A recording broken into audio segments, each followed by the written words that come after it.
Olá, turma, tudo bem? Como vocês estão? Eu creio que vocês estão bem, eu também estou bem. Então, hoje nós vamos dar continuidade ao estudo sobre a Segunda Guerra Mundial. É importante que cada um de vocês se coloque num lugar silencioso, confortável com o seu material à mão, ok, turma? Também é importante que você possa ler o texto juntamente com a professora, tá certo? E, se possível for, faça as suas fundamentações, circulando, escrevendo, sublinhando. Isso tudo vai fundamentar a videoaula e vai fortalecer o seu aprendizado. Tá certo, turma? Então vamos lá. Eu leio daqui e você lê daí. O avanço dos aliados.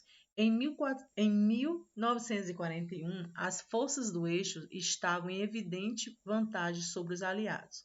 As tropas de Mussolini e de Hitler conseguiam manter seus territórios e avançar pouco a pouco. Porém, após o ataque a Pearl Harbor e com a entrada dos Estados Unidos na guerra, os aliados passaram a ter cada vez mais vantagem. Enquanto as tropas alemãs lutavam no território russo, tropas aliadas enfrentavam o eixo em outra frente. Em 1942, no norte da África, os aliados tiveram uma vitória importante e invadiram o sul da Itália. Alguns soldados alemães que lutaram na Rússia tiveram que auxiliar a Itália nesse combate. Com suas forças debilitadas por conta da redução de tropas e com forte resistência russa, o exército alemão foi derrotado em 1943 em uma batalha na região russa de Stalingrado. Esse acontecimento foi simbólico porque representou o fim da invencibilidade alemã. Assim, com as sucessivas derrotas do eixo, os aliados passaram a organizar um plano de retomada da França. Em 6 de junho de 1946, tropas aliadas desembarcaram na Normandia, no litoral norte da França, em uma operação conhecida como Dia D. Cerca de 150 mil soldados entraram no território francês e enfrentaram os alemães que estavam despreparados e não esperavam ataque. A batalha na Normandia foi violenta e gerou muitas mortes de ambos os lados do conflito. Por fim, a invasão aliada venceu o eixo e Paris foi retomada do controle nazista. Nesse momento, nesse contexto que acabamos de ler, nós vemos que as forças do nazismo e também do fascismo, elas vêm perdendo força e vão sendo derrotadas pelos fatores internos, também pelos fatores externos. O fim do conflito. Com a vitória em Stalingrado, os russos passaram a avançar em direção ao território alemão. Em janeiro de 1945, eles chegaram à fronteira e cercaram Berlim, com cerca de 2 milhões de soldados soviéticos. Além da forte resistência alemã, os bombardeios foram intensos. Porém, em maio de 1945, as forças soviéticas conseguiram superar a resistência nazista e invadiram Berlim, que logo se rendeu. Naquele momento, tropas aliadas também seguiram para Berlim, pondo fim a qualquer tentativa de revanche do eixo. Com a iminente derrota, Hitler tomou a decisão de se suicidar. As bombas atômicas. A rendição alemã colocou fim no conflito na Europa. No entanto, isso ainda não representava a conclusão da guerra. Na região do Pacífico, Estados Unidos e Japão ainda lutavam pelo domínio de alguns territórios.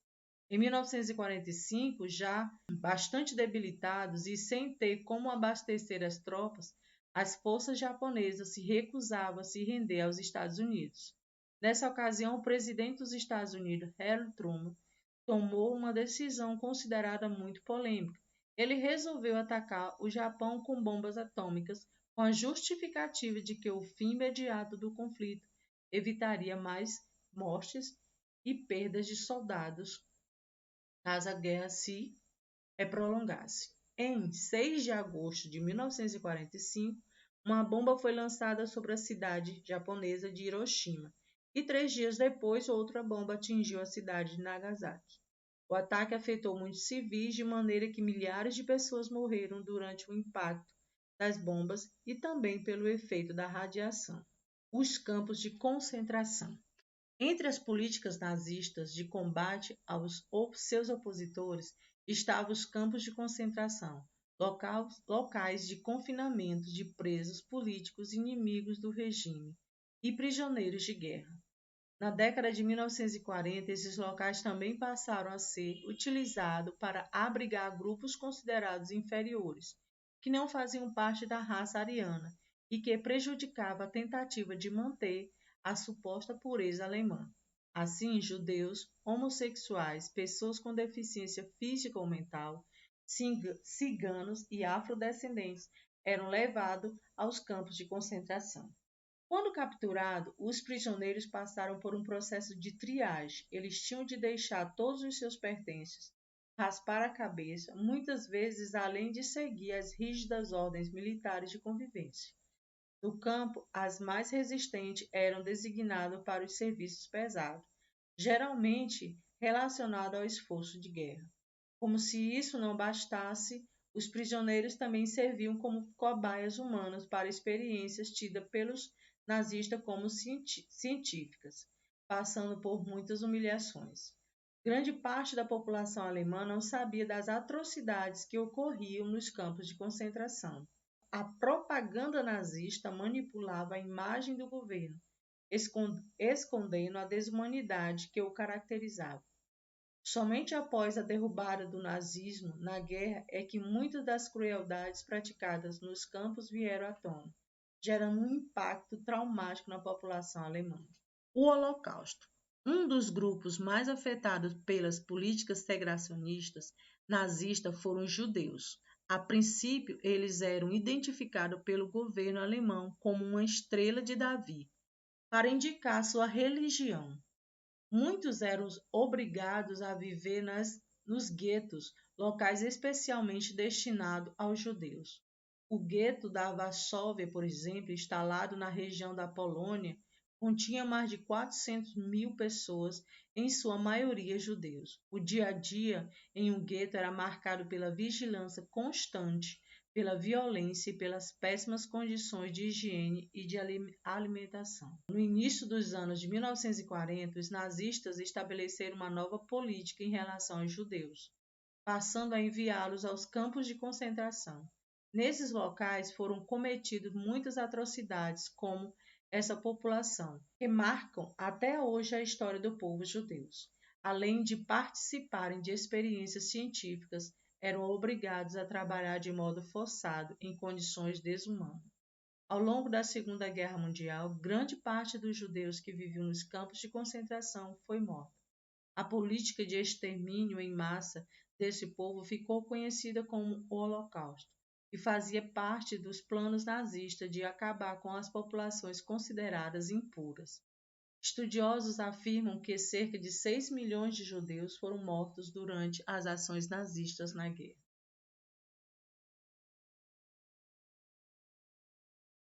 Vamos lá. Com o fim da guerra em 1945, muitos países se reuniram para discutir as políticas internacionais e refletir sobre os possíveis caminhos para alcançar um sistema de diplomacia mundial. Assim, na Conferência de São Francisco, nos Estados Unidos, foi criada uma organização de caráter internacional, com o objetivo de zelar pela paz e pela convivência harmoniosa entre as nações. Com a assinatura de 51 países, entre eles o Brasil, foi criada então a Organização das Nações Unidas, atualmente conhecida como a ONU. Além de buscar a resolução pacífica de conflitos mundiais, a ONU desempenha um importante papel na defesa dos direitos humanos. Leia a seguir os atuais princípios da ONU: manter a paz e a segurança internacionais, desenvolver relações amistosas entre as nações, realizar cooperação internacional para resolver os problemas mundiais de caráter econômico, social, cultural e humanitários, promovendo o respeito aos direitos humanos e à liberdade fundamentais. ser um centro destinado a harmonizar a ação dos povos para a concessão desses objetivos comuns. Uma das primeiras ações da ONU, em dezembro de 1948, foi criar um documento chamado Declaração Universal dos Direitos Humanos. Nela, as nações se comprometem a manter suas políticas sempre voltadas ao desenvolvimento dos direitos humanos, assegurando a liberdade e o primado pela cooperação mundial das populações. Após a aprovação da Declaração Universal dos Direitos Humanos, a ONU empreendeu inúmeras ações para colocar em prática os princípios defendidos no documento. Atualmente, algumas campanhas da ONU têm reunido recursos involuntários para promover assistência aos refugiados, valorizar a diversidade e combater diversos tipos de discriminação e racismo, além de implantar ações de incentivo à educação.